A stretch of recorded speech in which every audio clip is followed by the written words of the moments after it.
And the readings will now be given by Gary. I will read from the Bible. Ecclesiastes. To everything there is a season, and a time to every purpose under the heaven. He hath made everything beautiful in his time. I know that whatsoever God doeth, it shall be forever. Nothing can be put to it, nor anything taken from it. And God doeth it, that men should fear before him.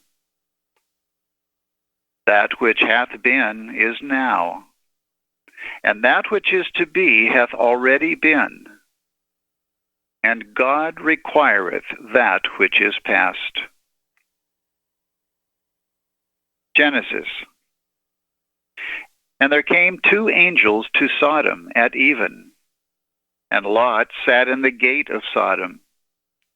And Lot, seeing them, rose up to meet them. And he bowed himself with his face toward the ground.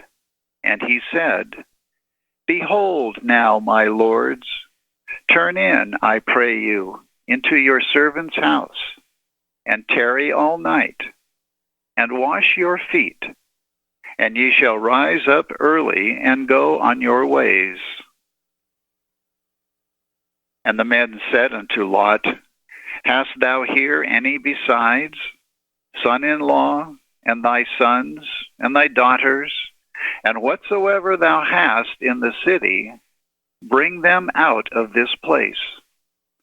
For we will destroy this place, because the cry of them is waxen great before the face of the Lord, and the Lord hath sent us to destroy it. And Lot went out and spake unto his sons-in-law, which married his daughters, and said, Up, get you out of this place, for the Lord will destroy this city. But he seemed as one that mocked unto his sons-in-law. And when the morning arose, then the angels hastened Lot, saying, Arise, take thy wife and thy two daughters which are here, lest thou be consumed in the iniquity of the city. And while he lingered, the men laid hold upon his hand, and upon the hand of his wife, and upon the hand of his two daughters, the Lord being merciful unto him.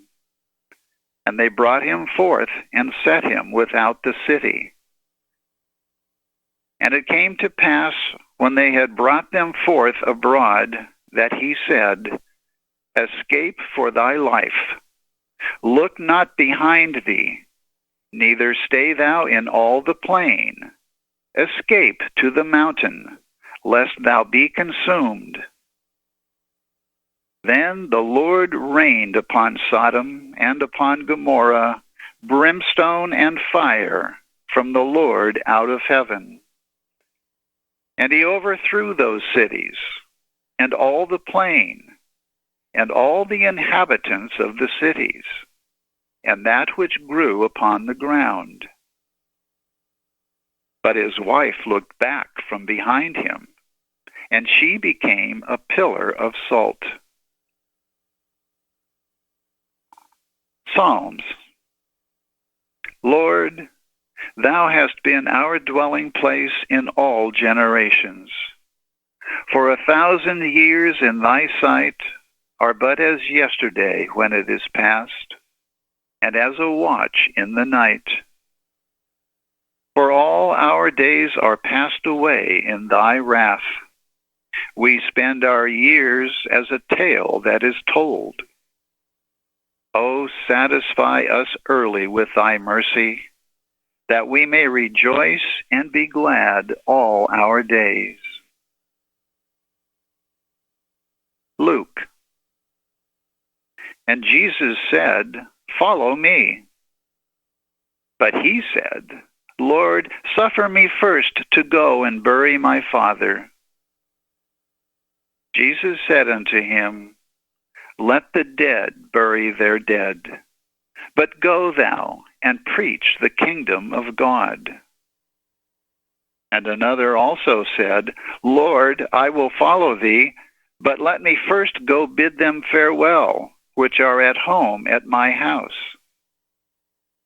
And Jesus said unto him, No man, having put his hand to the plow and looking back, is fit for the kingdom of God.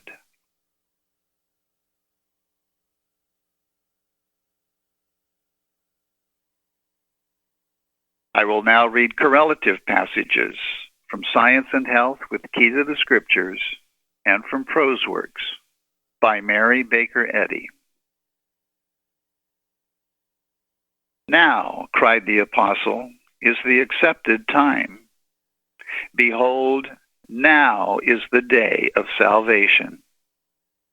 Meaning not that now men must prepare for a future world salvation or safety, but that now is the time in which to experience that salvation in spirit and in life.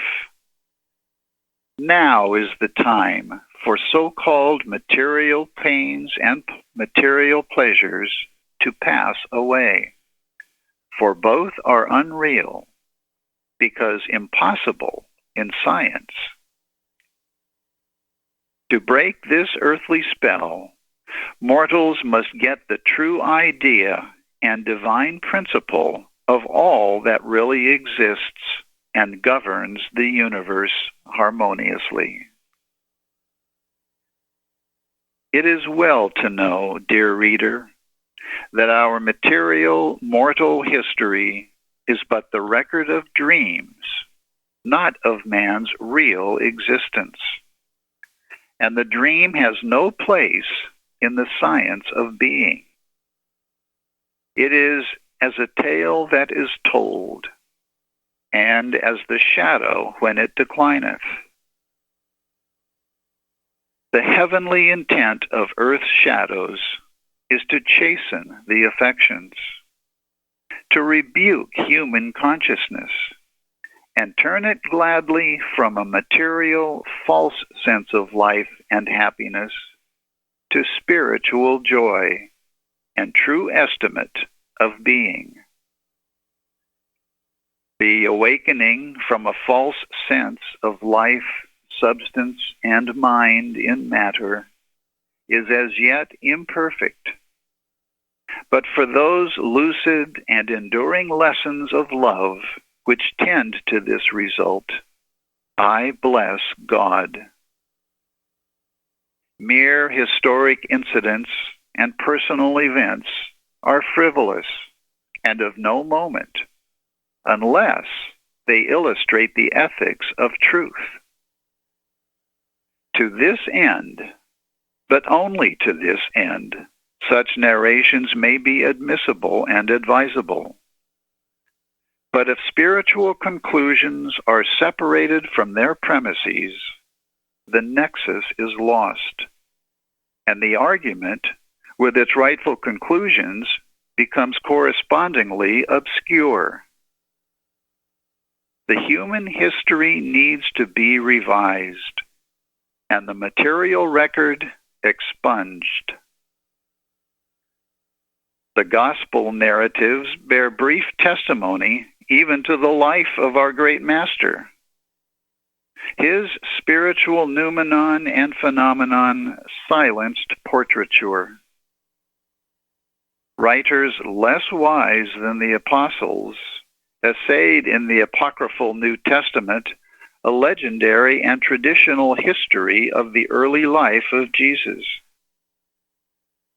But St. Paul summarized the character of Jesus as the model of Christianity in these words, quote, "Consider him that endured such contradiction of sinners against himself, who, for the joy that was set before him, endured the cross, despising the shame, and is set down at the right hand of the throne of God." End quote.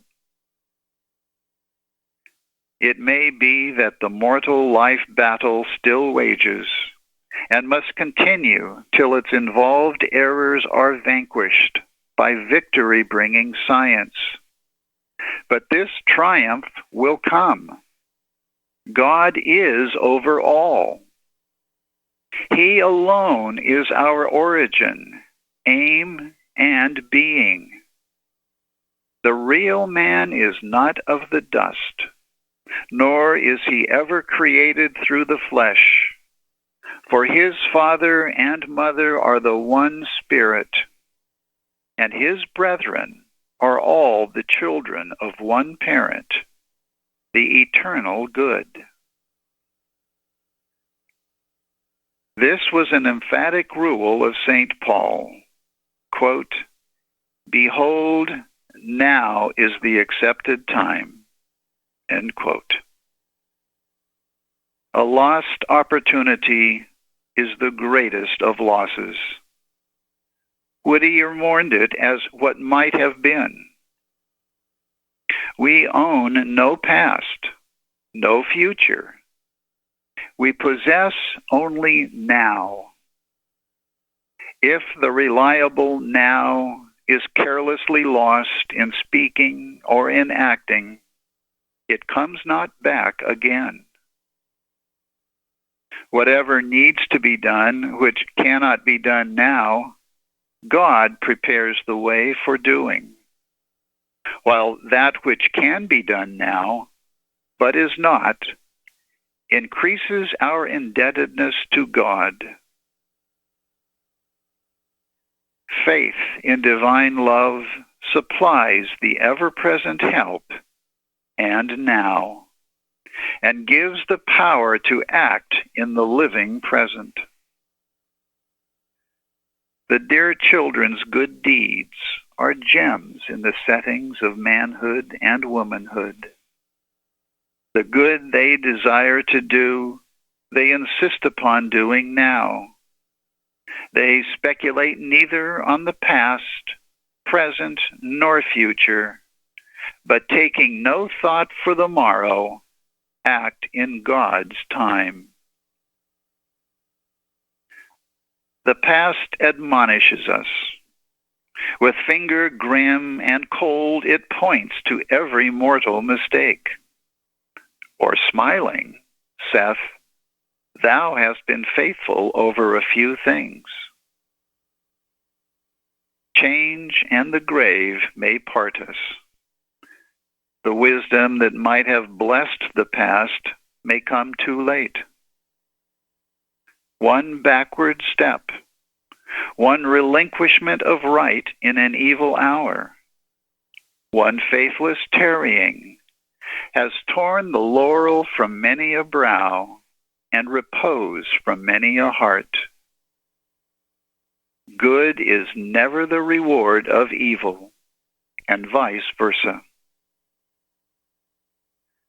There is no excellence without labor, and the time to work is now. Only by persistent, unremitting, straightforward toil, by turning neither to the right nor to the left, seeking no other pursuit or pleasure than that which cometh from God, can you win and wear the crown of the faithful.